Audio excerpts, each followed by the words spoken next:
Le château Saint-Mère devrait subir d'importants travaux d'ici à 2017. Le projet du Conseil d'État prévoit la restauration des murs extérieurs et la rénovation des installations techniques.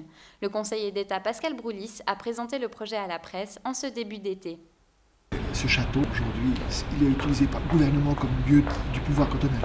C'est un lieu qui a été accaparé depuis 1803 par le gouvernement, antérieurement par les évêques. Et je crois que la démocratie a besoin de lieux symboliques où s'exerce le pouvoir. Le Parlement, par exemple, berceau de la démocratie, le gouvernement, le siège du gouvernement doit être un endroit.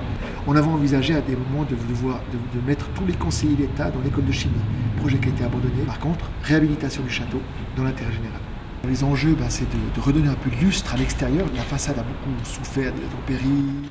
C'est également aussi de mettre en conformité avec l'énergie, c'est de mettre un ascenseur à l'intérieur, c'est de donner aussi un accès plus aisé depuis l'extérieur, avec un accès dans les caves, et puis de l'ouvrir au public à terme. L'objectif, c'est que ce lieu soit encore un peu plus un lieu pour les Vaudois.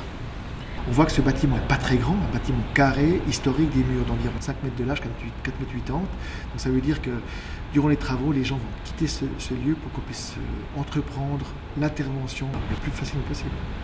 On va faire comme d'habitude, convaincre, se battre pour qu'en 2017, ce lieu soit réhabilité et donné aux Vaudois. La salle Pergaud a brûlé en 2002, sa réhabilitation pour le Parlement. On a commencé le chantier il y a quelques semaines et on se trouve sur un calendrier qui est similaire. C'est bien parce que ça veut dire qu'en 2017, les deux pouvoirs, Parlement et gouvernement, vont avoir un lieu réhabilité, transformé.